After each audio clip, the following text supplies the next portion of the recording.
Hi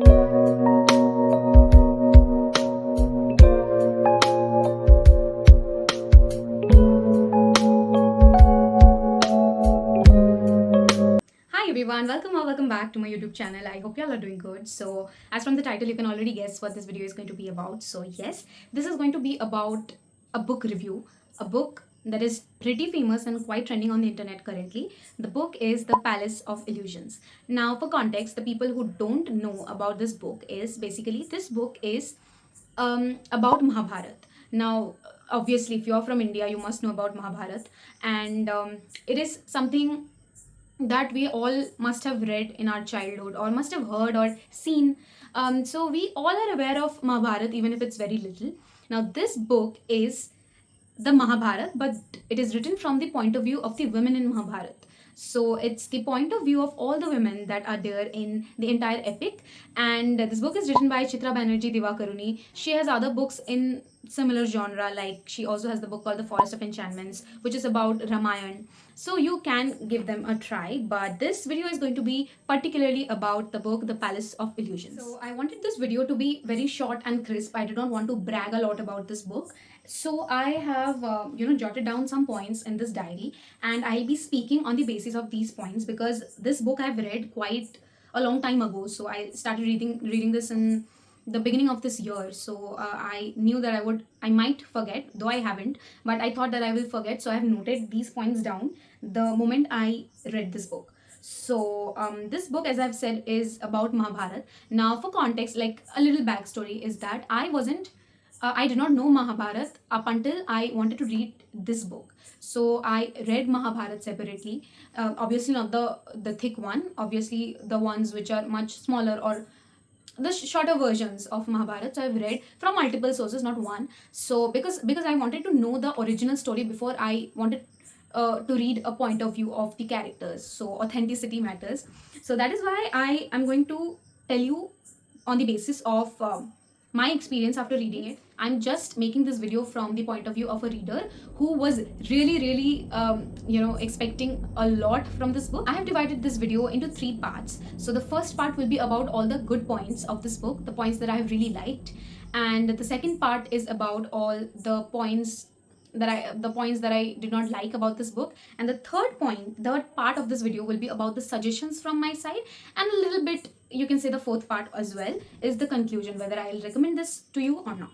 Starting with the first part of the video, it is about the good part of the book. Now I'll go according to the sequence of the writing in the book. So the first thing that you will notice once you start reading the book is the intro of Draupadi and Drishtadyumna. That is something I really liked because when I was reading it, I could literally visualize them coming out of the fire. That was written so beautifully that you could, imagine it in your own way. The character description and everything. She has written the character that describe the appearance of the characters so well that you can, very well imagine the characters.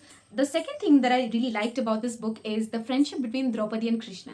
So, that is something you might as well relate to, because you always have that one elder brother or sister or someone in your life who is always there for you whenever you are in trouble or whenever you want any suggestions at difficult times. So the way she has portrayed Krishna's friendship with Draupadi, that I really liked, because he was always that elder brother figure in Draupadi's life, though there was a huge age difference, but we are not going into that. I'm just talking about the friendship between them, and it was so beautifully written. I really loved it. The third part that I really liked about this book is she did not really portray one character as the main character or the hero of the entire story. She was very neutral about all the characters. Though it is written from the women's point of view, she in no way intended to insult any character or was in no way biased towards a particular character. She has written the entire story very neutrally. She did not support anyone throughout the story or was not against anyone throughout the story. She was very neutral and said the right things. I mean,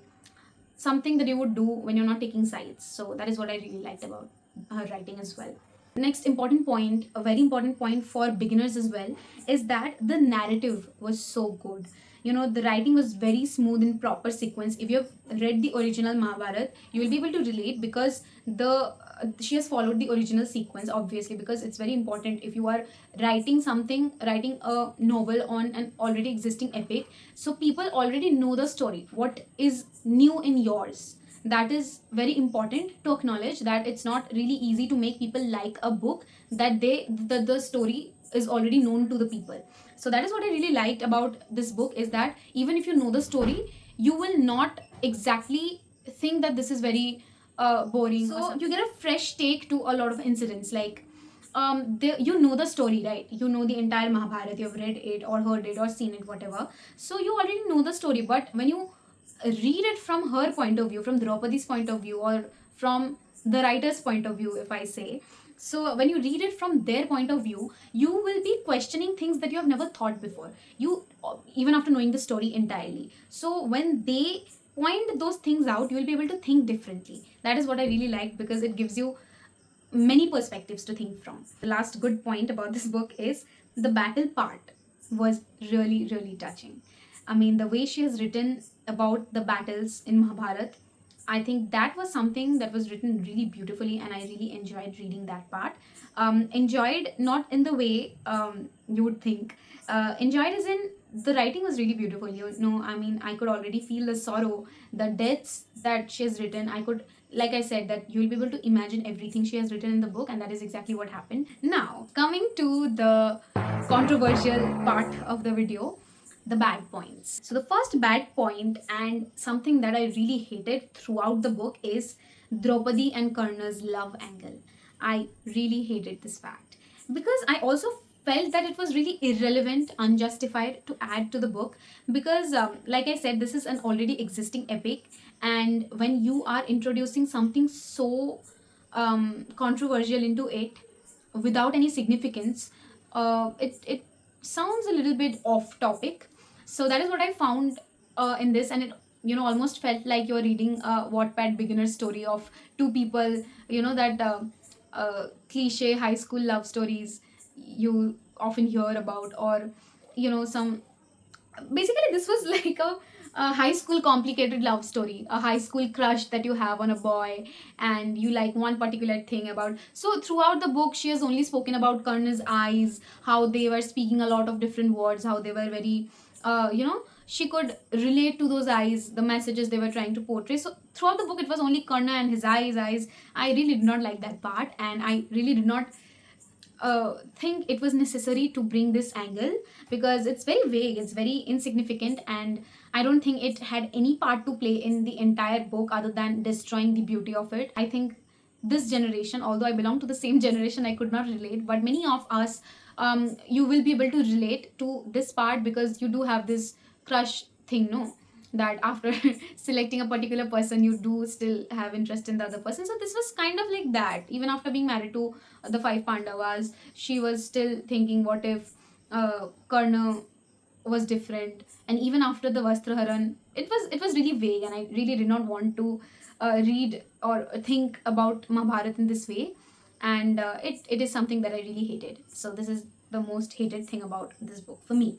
The second part, which I did not really like, was some chapters I felt like she was swaying or stretching the story, which did get a little boring at the end of the chapters. Some chapters, not all, most of them are written beautifully, but some chapters I felt like she was stretching it, and it got boring at the end. And the next thing about the Mahabharat, which I did not like, is what I thought, because this is about the women's point of view, right?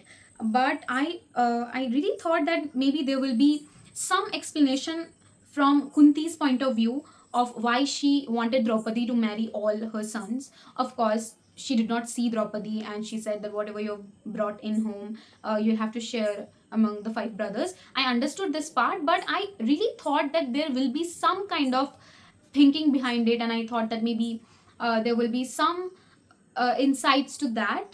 And I've also heard a lot of readers speak about this, and they feel the same too, is they too expected something from Kunti's point of view of why she wanted Draupadi to marry all her five sons, which I thought was a little unclear and was not given much importance, which also was an important part. So that is something I felt could have been added.